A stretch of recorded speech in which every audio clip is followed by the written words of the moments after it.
Welcome back, and if you're new, welcome in the first place. Just a quick one today. Came yesterday, and I've watched most of it now. It is indeed the new Psycho collection on 4K from the good folks at Arrow Video. So this is how it comes when it's, so it's doing the kind of shower curtain thing with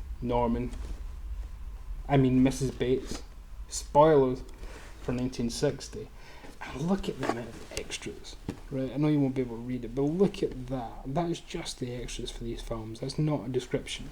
That's just the extras. That's absolutely unreal. So 4K for each one of them. So you get Psycho, obviously. This is the same as the Universal disc. I'm not going to go into everything, but you get a poster included with each one. So you get reversible poster with original. I'll show this one as an example. Original art on the reverse.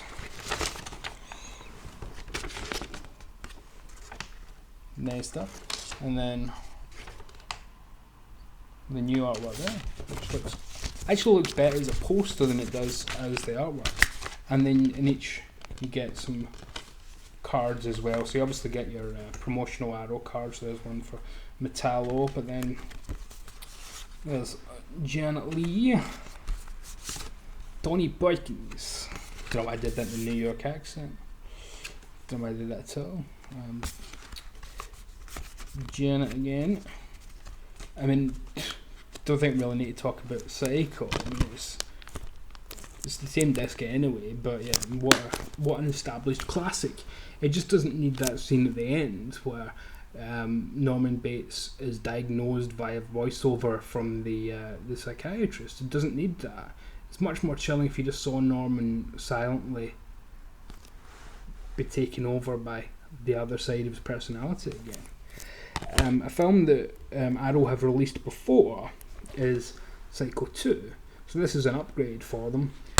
But it's got some phenomenal extras on it which weren't on the original, such as an audio commentary by Michael Brook, which is really insightful.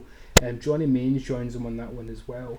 But it carries over everything from the original, like the Tom Holland commentary, Mick Garris panel discussion, the piece on Robert Bloch, who wrote Psycho 2, but not this Psycho 2. Quite convoluted. And again, they all come with reversible artwork, poster, and cards. So, in this one, here's Meg Tilly, sister of Jennifer, who gets killed by Jennifer in the Chucky TV show. Tony Perkins, when they met, it was white. And what's her name? I never remember her name. It's not Vida Miles because she's the. Well, it's Vida Miles. Vida Miles.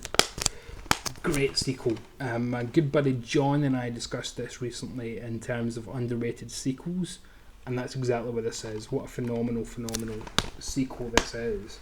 It takes the original and doesn't do it over again. It kind of challenges you to explore the nature of evil and the nature of redemption and justice versus revenge. There's the artwork you get as the reversible poster as well, which that's the cover that Arrow used for their previous Bluray edition. In terms of the general presentation, as you'd expect, being 4 different films from different sources, it's mixed. So the original disc looks great. Psycho 2 looks phenomenal. It's got wonderfully vibrant colours. The big surprise for me though was Psycho 3. So Psycho 3 is the sleazy of the films, the sleaziest I should say. It's the one where Tony Perkins directs it and brings this sensibility from films that he made, like Crimes of Passion, where it's a much more 42nd Street kind of movie. It's a much sleazier, darker film. And yeah, it does regress the character of Norman quite a bit, but it's also a great sequel to Psycho 2, so it's a lovely little duology. Jeff Fahey's phenomenal in it in a really horrible little part. The extras on this are absolutely stunning. But I mentioned this, it's a surprise for me. The surprise was how great this looks. At times it looks like a Bava film. The reds just pop. There's loads of scenes in this where the colour is essential. The phone booth, where it's filmed like an Argento flick, so it really needs the colours to work in your favour, and it really does. In Psycho 3 it was not just pleasantly surprised, it was kind of bowled over, because the previous versions of this have not looked great at all. So this is stunning stuff. Again, Michael Brook and Johnny Maines do a commentary on this, but it pulls over all sorts of archival extras, with Charles Edward Pogue, the screenwriter. There's a new visual essay by Alexandra Heller Nicholas, which is really good. It kind of goes into the themes of it and whatnot. Talks about a lot of the kind of authorship of Anthony Perkins behind the character of Norman, which is quite interesting. Jeff Fahey's back here talking about it. Kat Shea's talking about it. Michael Westmore, Brink Stevens. I mean, this is a stacked edition of Psycho 2 has almost come around to be regarded as a great film in its own right, a bit like Halloween 3. And I think Psycho 3 is now next. Psycho 3 is actually a really underrated film now.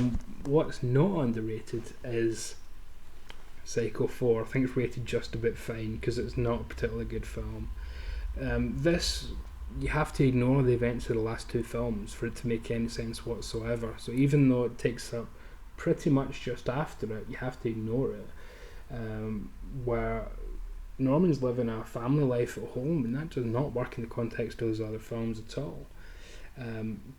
It's got a split narrative, so it shows you the young Norman growing up and the relationship with his mother. I don't think it adds much to the overall narrative to see Henry Thomas from E.T. playing Norman Bates going through his relationship. To me, this is just a good starting place for the genesis that would be Bates Motel, the TV show. There's also Bates Motel, the TV movie with Bud Cort from 1990, which I've got from Amazon France, put it out, which isn't great either, but I think it's better than this. This is still the black sheep of the franchise for me, well, apart from 1998's remake. But even this still has a lot of great stuff on it in terms of the extras. There's the Mick Garris commentary with Henry Thomas and Olivia Hussey, for goodness sake. A new visual essay by Guy Adams on the music across the franchise, so it goes right back to the iconic score of the first film. Tony Gardner, the effects artist, does a piece on it. There's a vintage featurette from the time, so it's pretty stacked for the fourth film in a franchise that's not great, that really isn't great. And again, even though, and it's these two discs as well, so although it's easily the least deserving of this, you even get this, which is the TV aspect. So it shows you as if you were watching the TV film from the time. So they haven't just said, it's the one that nobody really cares about, let's not bother with the beginning. No, they still give you wonderful treatment for the beginning. It is phenomenal stuff. The visual on this is not great. It's as good as it can be though, but it's televisual materials from 80s videotape that's worked its way into the 90s. So the tape probably had, I don't know, Star Trek The Next Generation on it, or Heart to Heart before they used it for this.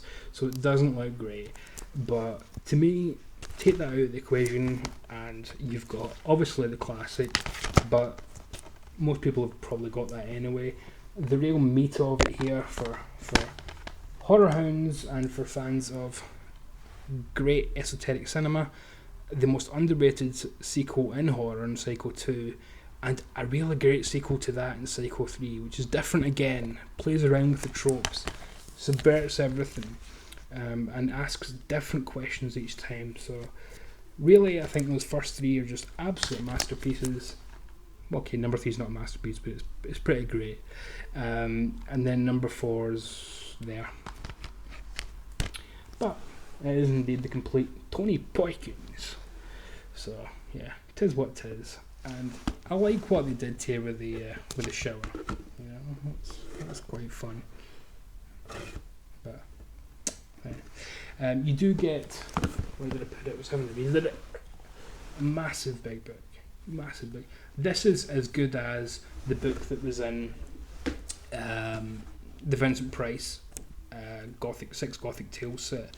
It has got tons about each film, and again, it does not just pay attention to the first film, which easily could have done. There's a few sets that, yeah, they kind of cover them all, but really they're just paying lip service to sequels. Note this has got the horrific folklore of Ed Gein, so a piece about the real life kind of inspiration for it. We need to talk about Norman, which goes into the whole franchise and the themes of it, the anxieties and the uncertainties. Psycho 2 gets his own essay by John Robertson. You get pieces about the soundtrack, you get production notes. The whole thing has got stills and, let's see, right throughout it. But look, it is full of writing as well, so it's not one of these adult, sometimes you do pad things out. No, this is not padded at all. Look, it's just full of stuff. Yeah. And then when it moves into colour, the booklet moves into colour as well. It's wonderful stuff. There was a great part in this where I was reading about the behind the scenes stuff in terms of Psycho 4. And to go behind the scenes on a film that I couldn't really care less about, to be honest, and realise even that's got quite a fascinating backstory. This is exactly what we fans of archive releases, in terms of horror, in terms of film in general. It's what we're looking for. So yeah, this is stunning stuff from Arrow. Worth it entirely for Psycho 2 and Psycho 3, which just pop out the screen. They sound great. There's some wonderful stuff in the 5.1 mix. But really, the surprise here is indeed Psycho 3. That they have put such dedication into this is a marvel. I'm hopeful that this will now be considered a much greater film than it ever has before, because it's a very Tony Perkins kind of take on Psycho for the first time. So, well, I'll see you next time, I guess. Just a quick one today, but yeah, while I watched them, I wanted to, and you can marathon this, was great as well. They're kind of addictive. They can marathon nice and fast. Again, if you just want the original, then get that standalone. But take a leap. Go for the box. See you soon, folks.